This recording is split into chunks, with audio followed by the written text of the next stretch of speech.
जय श्री राधे भक्तों, आज से हम आपके लिए शुरू करने जा रहे हैं श्रावण मास महात्म्य। भक्तों, श्रावण मास महात्म्य की कथाएं पहले से ही इस चैनल में अपलोडेड हैं, जिनकी लिंक हमने आपको डिस्क्रिप्शन में दे दी है, तो आप वहां पर जाकर देख सकते हैं। तो चलिए शुरू करते हैं श्रावण मास महात्म्य का अध्याय 1। अनेकों ऋषियों की सभा में मुनिश्रेष्ठ शौनक ने श्री सूत जी से पूछा, हे महाभाग महामते, हे व्यास शिष्य सूत जी, अब तक आपके श्रीमुख से हमने अनेकों आख्यान सुनकर आनंद प्राप्त किया है, लेकिन फिर भी हमारे कानों की प्यास अभी बुझी नहीं और कुछ सुनने की इच्छा है।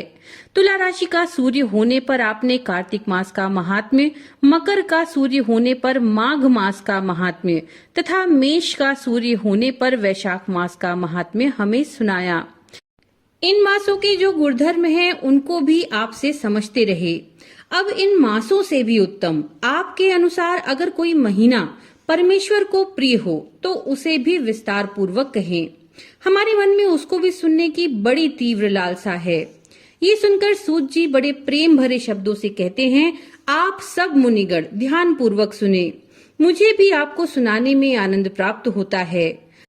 आप सर्वगुण संपन्न हैं, यानी अच्छे श्रोता के जो 12 गुण बताए गए हैं, यानी दंभ रहित, आस्तिक, बौद्धिक, शठता रहित, परमात्मा में अटूट भक्ति, भगवत चर्चा सुनने की तीव्र इच्छा, नम्रता, ब्राह्मण भक्त, सुशील स्वभाव, धैर्य युक्त, पवित्र, तपस्वी तथा दोषारोपण रहित सभी गुण आप लोगों में हैं। इससे मैं प्रसन्न होकर परम तत्व की बात कहता हूँ।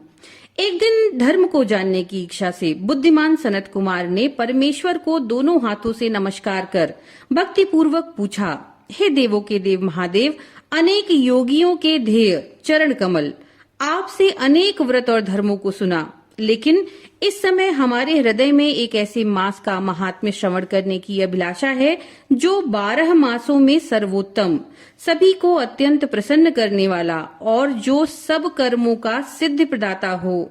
हे देव, जिस मास में कर्मों को करने से ही अनंत फल की प्राप्ति होती हो, संसार के कल्याण के लिए ऐसे मास के सभी धर्मों का वर्णन समझा कर करें। महादेव शिव ने सनत कुमार से कहा, हे ब्रह्मपुत्र सनत कुमार, आपकी सेवा तथा भक्ति से प्रसन्न होकर मैं एक अत्यंत गुप्त बात कहूंगा। 12 महीनों में श्रावण मास मुझे बहुत प्रिय है।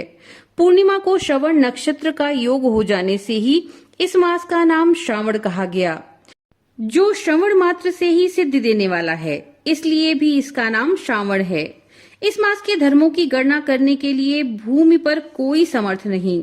इसके संपूर्ण फलों को कहने के लिए ब्रह्मा जी हुए और जिस श्रावण मास के महात्म्य को देखने के लिए इंद्र हुए और जिसके फल को कहने के लिए भगवान अनंत ने 2 सहस्त्र जिह्वा धारण की। हे मुने, दूसरे मास इस मास की एक कला को भी प्राप्त नहीं कर सकते। संपूर्ण श्रावण मास धर्म रूप और व्रत रूप है। इस मास में कोई भी दिन व्रत शून्य नहीं देखा जाता। जहाँ पर मैं जो कुछ कह रहा हूँ वह भौतिकता से दूर है। इसीलिए जिज्ञासु भक्त, दुखी, बुक्षु और अर्थी, इन चारों जनों द्वारा अपनी अपनी अभीष्ट सिद्धि हेतु यह मास सेवन के योग्य है। सनत कुमार बोले, हे प्रभु, आपने अभी कहा कि इस मास में कोई भी दिन व्रत शून्य नहीं है। हे श्रेष्ठ, उसे आप मुझे विस्तार पूर्वक कहें और किस स्थिति में कौन सा व्रत किस वार में होता है और उस व्रत का अधिकारी कौन है, फल तथा विधि क्या क्या हैं, किसने इस व्रत को किया और उद्यापन की विधि क्या है, देवता और पूज्य कौन है, पूजन सामग्री में क्या क्या वस्तु होती है, प्रधान पूजन किसका है, जागरण विधि क्या है, किस व्रत का क्या समय है, हे प्रभु, वह सब आप मुझसे कृपा करके कहें। आपको श्रावण मास कैसे प्रिय हुआ, इसे पवित्र किस कारण से कहा गया, इस मास में कौन अवतार उत्तम माना गया और कौन सा अनुष्ठान करने योग्य समझा गया। हे प्रभु, हे दयालु, आप यह सब प्राणियों के उद्धार हेतु मुझसे कहें। रविवार, सोमवार, मंगलवार, बुधवार, बृहस्पति, शुक्र और शनिवार जो व्रत किए जाते हैं वो भी कृपा करके मुझसे कहें। आप सबके आदि कारण होने से आदिदेव भी कहे जाते हैं। समस्त देवता आपसे छोटे होने के कारण आप महादेव कहे गए हैं। पीपल के वृक्ष में ब्रह्मा जी, विष्णु जी और शिव जी तीनों देवों का निवास है। उसमें भी आपका निवास सबसे ऊपर और ऊंचा है। आप कल्याण रूप से शिव माने जाते हैं। पाप नाशक होने से आप हर माने गए हैं। आदि देव होने से आप श्वेत वर्ण हैं। कर्पूर वर्ण के समान गौर वर्ण होने से आप आदि देव हैं।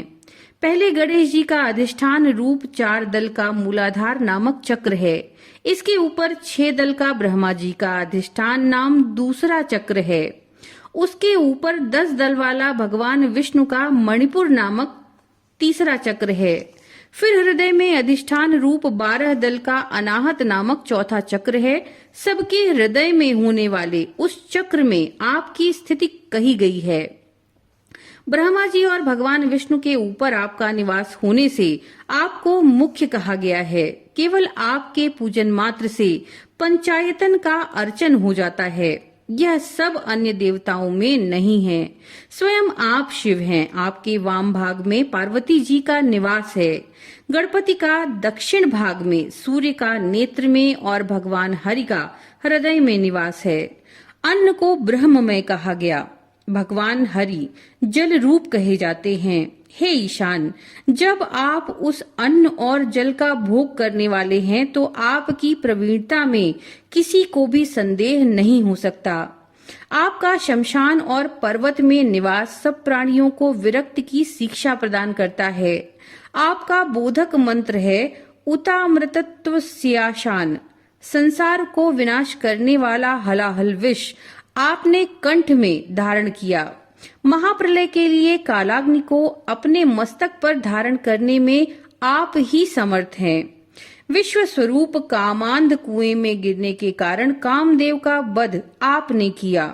आप ऐसे महान महत्वशाली हैं कि आपके लिए यश का वर्णन करना आसान नहीं।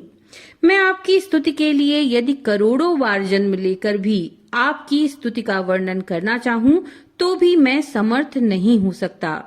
इसीलिए हे दयामय, मेरे प्रश्नों का उत्तर देने की कृपा करें। तो भक्तों, ये थी अध्याय 1 की कथा। नमो नारायण।